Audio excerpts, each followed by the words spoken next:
حبیب اللہ الصلاۃ والسلام علیکہ یا نبی اللہ وعلی آلک واصحابک یا نور اللہ نویت سنت الاعتکاف پیارے آقا مدینے والے مصطفیٰ صلی اللہ تعالیٰ علیہ وآلہ وسلم پر درود و سلام پڑھنے کے بے شمار فضائل۔ ایک فضیلت میں آتا ہے پیارے آقا دو عالم کے داتا صلی اللہ تعالیٰ علیہ وآلہ وسلم کا فرمان عالیشان، جس نے مجھ پر 100 مرتبہ درود پاک پڑھا، اللہ پاک اس کی دونوں آنکھوں کے درمیان لکھ دیتا ہے کہ یہ نفاق اور جہنم کی آگ سے آزاد ہے، اور اسے بروز قیامت شہداء کے ساتھ رکھے گا۔ کیا سبحان اللہ! مشکل جو سر پہ آ پڑی تیرے ہی نام سے ٹلی، ایسا مشکل جو سر پہ آ پڑی تیرے ہی نام سے ٹلی، مشکل کشا ہے تیرا نام، تجھ پر درود اور سلام۔ اللہ پاک ہمیں کثرت کے ساتھ درود و سلام پڑھنے کی توفیق عطا فرمائے۔ آئیے ایک مرتبہ حصول برکت کے لیے، باعث رحمت کے لیے اور حضور علیہ السلام کی ساری امت کے سارے ثواب کے لیے درود پاک پڑھ لیتے ہیں۔ الصلاۃ والسلام علیکہ یا رسول اللہ وعلی آلک واصحابک یا سیدی یا حبیب اللہ، الصلاۃ والسلام علیکہ یا سیدی یا نبی اللہ وعلی آلک واصحابک یا خاتم النبیین۔ کعبے کے بدر الدجا تم پہ کروڑوں درود، طیبہ کی شمس الضحیٰ تم پہ کروڑوں درود، دل کرو ٹھنڈا میرا وہ کفے پا چاند سا، دل کرو ٹھنڈا میرا وہ کفے پا چاند سا، سینے پہ رکھ دو ذرا تم پہ کروڑوں درود۔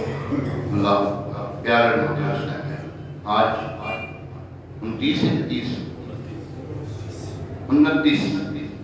ربیع الآخر ماہ ابوبکر رضی اللہ تعالیٰ رخصت ہو رہا ہے، اور خرامہ ہم رجب کے دروازے سے گزر کر پھر شعبان کے دروازے سے گزر کے رمضان کے کمرے میں پہنچیں گے انشاءاللہ۔ اللہ پاک یہ تینوں مہینے اور باقی ماندہ زندگی ہماری خیر و عافیت سے بھرے، نیکیوں میں گزارے۔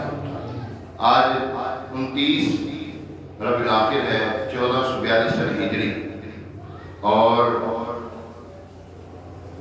فروری کی 12 فروری کی تاریخ ہے، 12 فروری 2021، اور ہم حاضر ہیں حضرت سیدنا شام شہزادہ رحمۃ اللہ تعالیٰ علیہ کی مزار پرانوار کے ساتھ جو مسجد ہے اس میں حاضر ہیں۔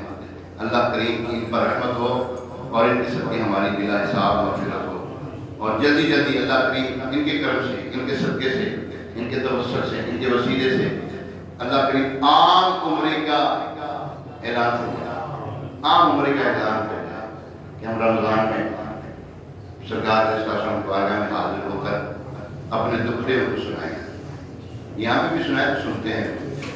فریاد امتی جو کرے حال زار میں، ممکن نہیں کہ خیر بشر کو خبر ہے۔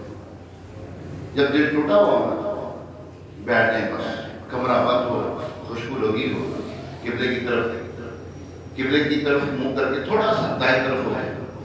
ہمارے بڑے صغیر پاکوین میں ہم خوش نصیب ہیں کہ حضور علیہ السلام کے قدمین شریفین ہماری طرف، قدم مبارک ہماری طرف، ہم قبلے کی طرف منہ کرتے ہیں نا، یہ قبلہ ہے، یہ مدینہ ہے، یہ بغداد ہے، زیادہ فاصلہ نہیں ہوتا۔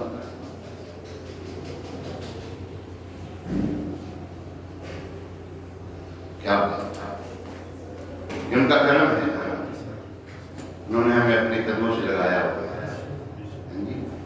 اللہ پاک ہمارے پاکستان کو سلامت رکھے، اس کو آباد و شاد رکھے، اس کے بڑھانے میں، اس کی تعمیراتی کام کرنے والوں کو اللہ تعالیٰ مزید برکت عطا فرمائے، اور جو اس کے مخالفین ہیں اللہ ان کو نیست و نابود کرے، جلدی غارت کر دے، ہمارے پاکستان کو بچایا جاتا ہے۔ میں بھی ایسا، مجھے کسی نے ایک چھوٹا سا کلپ دکھایا، بڑا دل ٹوٹا۔ ہمارے انڈیا میں جو مسلمان ہیں نا، ان کو مارتے ہیں اور کہتے ہیں پاکستان مرد آباد نہیں کہتے تو ان کو مارتے ہیں، داڑھی نوچ میں ان کی ہے۔ خدا کی قسم، یہ قائد اعظم محمد علی جناح اور ڈاکٹر محمد اقبال شاعر مشرق اور علماء حق اہل سنت، مشائخ اہل سنت کا کرم ہے ہم پر کہ ہمیں پاکستان ملا ہے۔ اللہ پاک ہمارے پاکستان کو سلامت رکھے۔ پیارے محترم اسلام، بسم اللہ شریف کی برکتیں بے شمار ہیں۔ آئیے چند ایک سنتے ہیں۔ فقہ حنفی کی مشہور و معروف کتاب در مختار ہے، اس میں ہے کہ ایک شخص نے مرنے سے پہلے یہ وصیت کی کہ انتقال کے بعد میرے سینے اور پیشانی پر بسم اللہ الرحمن الرحیم لکھ دینا، سیاہی کے ساتھ، انگلی کے ساتھ۔ چنانچہ اس کے ساتھ ایسے ہی کیا گیا۔ پھر کسی نے خواب میں اس کو پوچھا، اس کو دیکھا تو پوچھا ما فعل اللہ بک، اللہ تعالیٰ نے تیرے ساتھ کیا معاملہ کیا؟ اس نے بتایا کہ مجھے جب قبر میں رکھا گیا عذاب کے فرشتے آ گئے، گناہ گار تھا میں، عذاب کے فرشتے آئے۔ جب پیشانی پر بسم اللہ الرحمن الرحیم دیکھا تو کہا کہ تو عذاب سے بچ گیا۔ کیا کہا؟ تو عذاب سے بچ گیا۔ سبحان اللہ، اعمال نہ دیکھے یہ دیکھا، محبوب کے پوچھے کا ہے یہ گلا، مالک نے مجھے یوں بخش دیا۔ سبحان اللہ، کیا بات ہے۔ حضرت علامہ احمد صابی علیہ رحمۃ اللہ ہادی فرماتے ہیں قرآن پاک کی ابتدا بسم اللہ سے اس لیے کی گئی تاکہ اللہ پاک کے بندے اس کی پیروی کرتے ہوئے ہر اچھے کام کی ابتدا بسم اللہ سے کریں، اور حدیث پاک میں بھی اچھے اور اہم کام کی ابتدا بسم اللہ الرحمن الرحیم سے کرنے کی ترغیب دی گئی ہے۔ کفار اپنے ہر کام کو اپنے جھوٹے خداؤں کے نام سے شروع کرتے تھے، لہذا ضروری ہوا کہ مسلمان اپنے ہر کام، ہر جائز کام